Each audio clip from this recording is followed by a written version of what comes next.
రజాకార్ల వల్ల దెబ్బతిన్న తెలంగాణలోని ప్రతి ఒక్క ప్రాణము కోరుకునేది ఒకటే,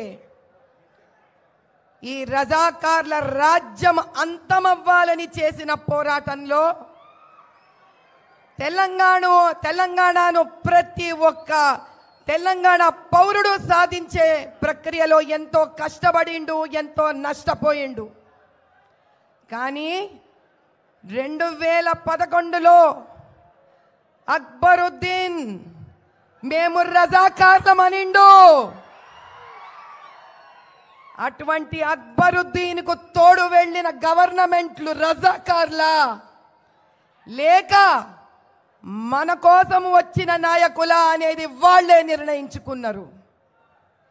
ఎంఐఎంకి తొత్తులుగా నిలబడిన ఓవైసీ ఇద్దరు అన్నదమ్ములు, వాళ్లకు మాటికి సహాయం చేస్తున్న బీఆర్ఎస్ తెలంగాణను కోరుకునే వాళ్లకు మాటికి సహాయపడుతున్న కాంగ్రెస్ తెలంగాణని సుభిక్షత కోరుకున్న వాళ్ళ కారు. నా అన్నదమ్ములందరికీ, అక్క చెల్లెళ్ళందరికీ నేను చెప్పేదొక్కటే, ఎవరైతే మేము రజాకార్లమో అని గుండెలు కొట్టుకొని చెప్తారో వాళ్లతో నిలబడిన ప్రతి ఒక్కడు తెలంగాణకు శత్రువే. ఆ శత్రువుకి మీరు ఓటేస్తారా? ఆ శత్రువుకి మీరు ఓటైనిస్తారా? ఇది ఒక్క సీటుకు సంబంధించింది కాదు, ఇది మన 17 నియోజకవర్గాలకు లోక్సభ అసెంబ్లీలకు సంబంధించింది. అందరం ఒక్కటై నిలబడాలి. మోదీ గారు మన అందరికీ కొన్ని వేల లక్షల కోట్లు ఇచ్చిండ్రు. ప్రజా డబ్బు ప్రజలే అనుభవించాలన్న ప్రప్రథమమైన యోగి ఆయనే. ప్రజలంటే తన బిడ్డల లెక్క ఆలోచించిన మహానుభావుడు ఆయన. కులాలు మతాలు ద్వేషాలకు అతీతంగా నిలబడిన కర్మయోగి ఆయన. ఆయన ఒక్కటే అనిండు, అయ్యా ఈ దేశంలో 4 వర్గాలు ఉన్నాయి. ఈ 4 వర్గాలు ఏ దినమైతే సుభిక్షంగా అద్భుతంగా అభివృద్ధి వైపు పోతాయో ఆ దినం ఈ దేశం ప్రపంచంలోనే నంబర్ 1 అవుతుంది. ఏవి ఆ 4 వర్గాలు? ఒకటి మన దళిత అన్నదమ్ములు, అక్క చెల్లెళ్ళు. అందుకే మురుమురమ్మని తీసుకెళ్ళి ప్రెసిడెంట్ చేసిండు ఆయన. 2 రైతన్న.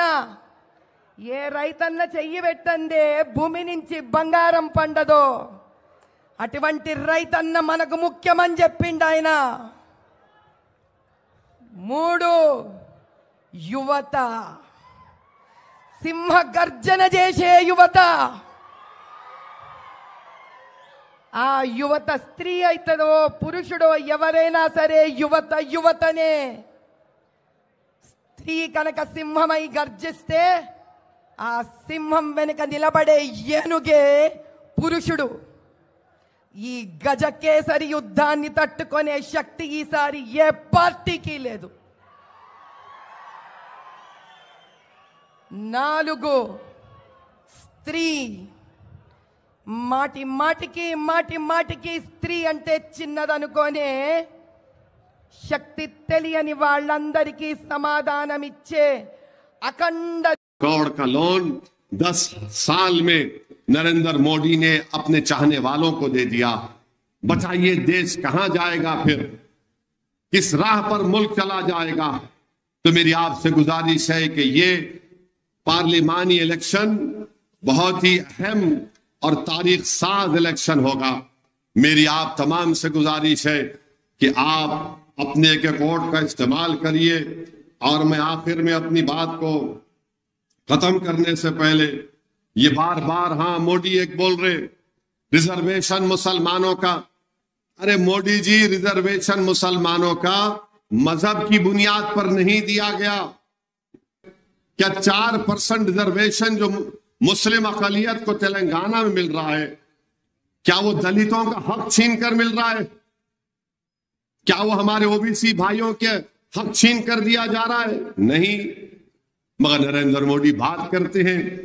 तो मेरे अजीज दोस्तों और बुजुर्गों, ये नफरत फैलाना है।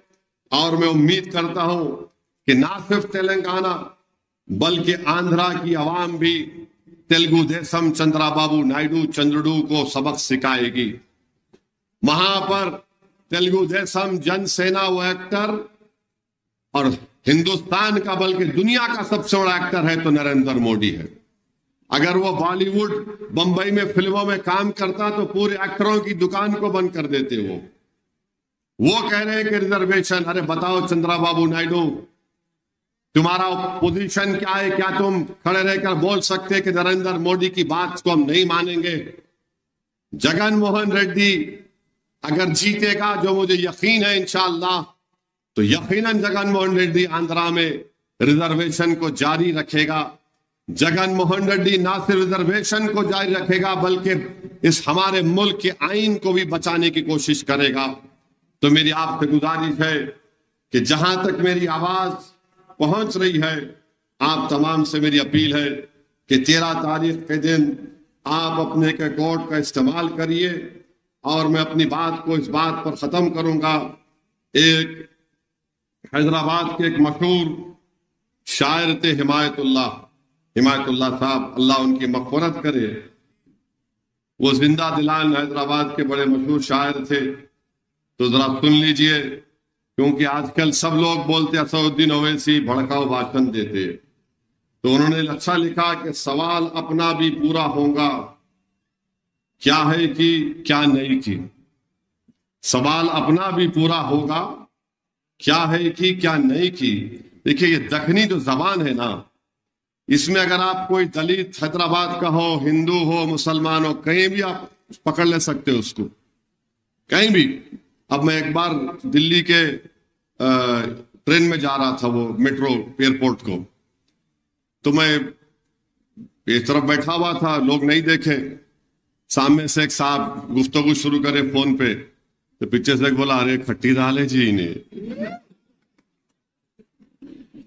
तो सवाल अपना भी पूरा होगा, क्या है कि क्या नहीं की। ये मोदी को कब सुख होगा, क्या है कि क्या नहीं की। इलेक्ट्रल बॉन्ड से करोड़ों ले लिए, फिर बोल रहा ना खाऊंगा ना खाने दूंगा। सवाल कर रहा हूं आपसे, इलेक्ट्रल बॉन्ड से करोड़ों ले लिए, फिर बोल रहा ना खाऊंगा ना खाने दूंगा। क्या किया नहीं किया, क्या है कि नहीं की, क्या है कि क्या नहीं की। ये गारत का घड़ा भरता नहीं होगा, ये गारत का घड़ा भरता नहीं होगा। क्या है कि क्या नहीं की। मुसलमानों को घुसपैठिया बोलूंगा, लेकिन हबीबी से गले मिलूंगा। 22 घंटे काम करके मुल्क को 22 घंटे काम करके मुल्क को बैगन में मिलाऊंगा। राजेंद्र साहब गाली तो नहीं है ना? कहाँ है राजेंद्र? चले गए? हाँ है ना, वो गाली तो नहीं है। 22 घंटे काम करके मुल्क को बैगन में मिलाऊंगा। 5 साल और मिले तो फिर यही करूंगा। क्या है कि क्या नहीं की। मुल्क को कमजोर करूंगा लेकिन इलेक्शन जीतूंगा। क्या है कि क्या नहीं की। तो ये बेचारे जो है इस तरह के काम